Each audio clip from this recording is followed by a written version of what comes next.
What's up, guys? TopTierYugioh here, and today we have Rodney Hartwell. And what you just do today? Got first place with brilliant Galaxy ABC. First place at Charlotte Regional, like 350 people with Galaxy ABC. Let's go ahead and see what you played, man. All right. Start out with standard 3A, 3B, 3C, standard. Also ran the Galaxy engine. I heard this is putting in work for you. I wouldn't be where I'm at right now if I didn't run this engine. Like the Infinity just came in the clutch so many times when I couldn't make the Buster or see the Union hanger. And there was even some games where I was able to make the Buster and win my games without even seeing the Union hanger. And that's why I like this. Because sometimes when you want to go into your decode talker, you can just use him for one of the materials and still keep the spare one in hand when you put the ABC down. So you can still have something to banish. Wow, that's awesome. Yeah, so he has dual purpose in here. 2 gold, 2 silver, pretty standard. Hand trap of choice, I main deck 2 Ghost Ogres. Why Ghost Ogre over like Ash or like? For one, I'm not dropping $80 a piece for Ash. I'm not doing it. It costs too much. The Ogres were just fine though. A lot of times when the Pendulum guys, they try to Wisdom Eye, I would Ghost Ogre them. Maybe have like 2, maybe 1 card, and it's like now they're on stuck. Hit when I played the mirror, I hit the Union hanger. Worked against the die. It works against pretty much everything, man. If you interrupt the plays well enough with this and time it right, you can do good. There was one play when the guy he had 1 magician, he had the tuning, and he was about to special 1 from the deck. So what I did was I had my Buster, I had Ghost Ogre the tuning, then I had banished the other one. So the only thing he would have is just 1 magician, and he had no other hand. So there was no XYZ plays left for him, so he was stuck. These are my brilliant targets: the Four-Mage Trick Clown and the Electromagnetic Turtle. This is, of course, just to extend for your rank 4s or your link plays. And if I know I can make a decent board first turn, this will just make the deck that much harder to get around because you can't swing on any of my pieces. So I'm guaranteed to be able to go into XYZ or whatever plays I want the next following turn. Does it have to stop a direct attack or anything? No, as soon as you enter your battle phase, you don't even have to wait for no swings. You just banish it, yeah, and then that just ends the battle phase right then and there. Also, you just like make like rank 4s and just like kill them next turn? Yeah. Wow. Yeah, you can just like Diamond Dyer, pop the back row. If you have the decode and lucky enough to have that, you could just go straight back into the Tornado, pop, and then you can go for ABC, Buster Dragon, and then banish. So that's -3 cards on that field. Easy. And of course, the Brick City boy, I drew him like 10 times today. So how we made it work. 3 hanger, standard. 3 Terra, standard. If you're running the Brilliant engine, of course you're going to run triple Brilliant Fusion. This MVP today wrecked so many decks when you time it right. There was one time the guy had set scale, and I was like, let me wait. And then he waverized, and then I chained, and I banished one, and I only burnt for 5, and he had nothing else to make scales. And then I made Infinity and killed him next turn. Like, it was stupid. So this right here, bro, like, this came in the clutch, like, even beyond Pendulum. So many decks. Everything. Yeah, like everything. And then when I get inside, you'll see exactly why I main deck 3. What'd you think about Twin Twisters? I side 2 of those. Double Desires. Got me there so many times, man. When I didn't open up the best, one time I desired into my field spell in order to make a board. It was clutch. We got 1 Transmodify. It's just another combo enabler. I was running 2, but it was just too bricky. So I took this out and actually ran the last minute, the 3rd Cosmic, and that just played in my favor. Upstart, make it 39. And then we run Warning and 2 Strikes. These put in so much work. Like, what did I do? Like, in the game before the last, he had normal summon the Skull Crobat that he needed. He said that if that would have went through, he probably would have made a billboard in order to kill me, and I had the Warning just to stop him. Yeah. And Weren't you worried about like Black Fang or like Purple Poison or any of those getting the effects? I watched those effects and I paid attention to them.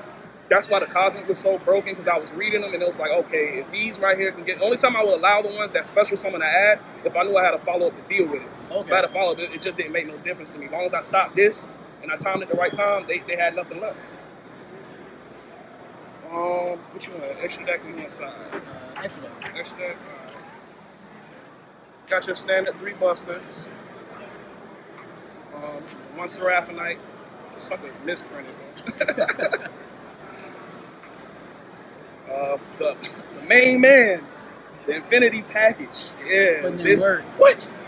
Bro, I'm telling you, I would not have won this tournament without this card in this. The last game, he had Cherried my 3 busters, and this was all I could make, and that was enough that he couldn't even get around that. So this is stole games for me today.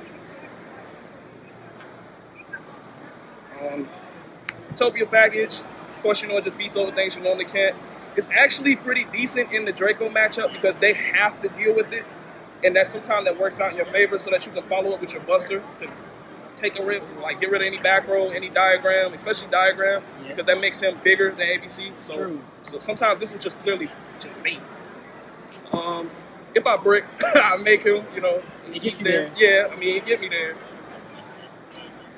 Tornado Dragon, he was pretty good today. He was pretty clutch. Yeah, I'll probably leave him in here. He was pretty good. Castell made it 1 time for game. Oh, for game? Yeah, for game. Like it's worth it then. Yeah, it worked out. I OTK'd him after that.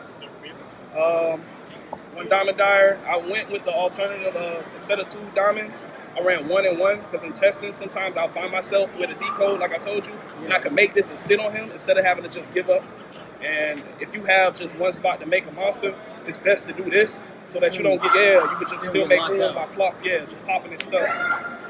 Tsukiyomi, unfortunately, it's not the clutch card it once was, but I mean, it's still there. You know, it's still there. So that works out really well if you can pull it off with Decode Talker, because of course you still got your ABC pieces. So got that. And then Decode Talker and the Proxy Dragon, the only links I run. Just 1 each?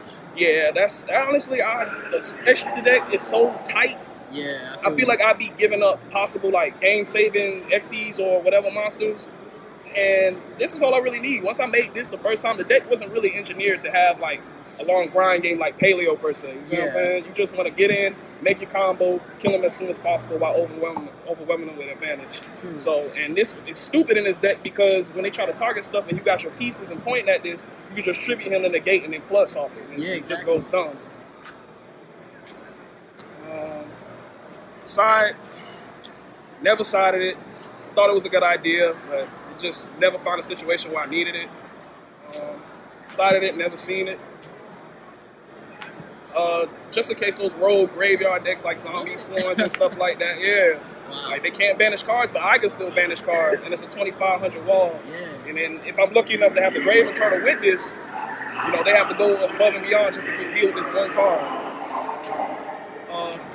4 whites, Geki Dark Hole, post Dark Hole's at 1 now. This was plenty. I don't miss the 2nd Dark Hole at all. It was good. Yeah, Dark Hole actually won me a game. Won me a game when he had no Mega. I activated it, and I had 2 hangers in hand, and he had 1,900 left. And I was like, bro, even when you Omega, I'm still gonna search the A, and I'm gonna just attack the game. And it was a good game, though, man. I also thought about these 2. Wow. I don't think these are bad. Like, these actually have a dual purpose, not only for Draco, but for Pendulum as well. Like, if you go first and you don't want to rely on the traps per se, you could do this. And they do a lot of adding off of the Pendulum graphs and all of that. Yeah, like, I just didn't want them to get too many pluses off of that. Wow.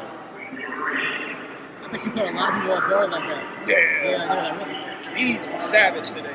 Because what I would do is, I would put these in on top of having my triple cosmics. So it's like 5 board whites, and you do the ratio, you dropping 5 cards out of 40, you know, so it's a high chance of you seeing your poppers. And this won me a couple games, man. I hit this guy, one of his Unending Nightmare and the Pendulum Grab Trap, and it just savaged him after that, man, because he had nothing. That was his only form of defense. And I had follow-up plays with Ghost Ogre. I actually had a mirror today, and it made the matchup effortless. Like, he wasn't even a bad player, but this right here, it answered him so well. And with the amount of resource, he was sitting on like 1 card, bro. And he was done. He was top decking from there. And I had a bust on field, man. So, he was done. So, yeah, man. You gotta show me, like, how do you summon Infinity in that deck? Like, how do you summon, like, Buster and Infinity? Most of the time, let's see, can I find them in here real quick? most of the time when I made the board, because I did it like other events before this, I've done it pretty consistently. Yeah. Surprisingly, today was the only day I've done it once. But you can do it like consistently if you open up the right way. Like this right here is needed, of course. This right here, and then if you got the Galaxy Soldiers. See, the thing is, the only reason we can do this now is because of the links. Because we can send the pieces and get the effects. It allows us to add up to our hands so that we can have fodder for this. Exactly. And then, of course, you know, the Seraphinite, you getting the double Normans. So if you got enough pieces in hand with this, it's dumb easy to make it. And then you just, like, it's nice when you could just make this and save this, just in case you could just do this and just have 3 slots. Yep. So, man, everything worked out, though, bro. Like I seen my cards, you know, I play tested this deck for hours, a lot of time in the sun. Yeah, man, like, I've been doing a lot of studying on the meta and how my deck functioned and and I just felt like, man, like, the back row destruction, like, the Cosmics world was just stupid today. Like, I didn't think they would do that well, like, but they saved my skin too many times to count. That's what's up, man. You have any shout-outs? Yeah, man, got to shout out to Team Sauce, got to shout out the crew, Rome, Ashley, Mike, Tashi, you know what I'm saying, got that boy Cody over there looking here. Yeah, shout out to Firefly Toys and Games. Y'all should come down and holler at us, you know, Columbia, South Carolina, that's our locals. And yeah, man, that's it, bro. Awesome. You gotta keep top of the future, man. Hope so, man. All right, man. Thanks. Remember that time, those cerulean tides, sapphire, sapphire.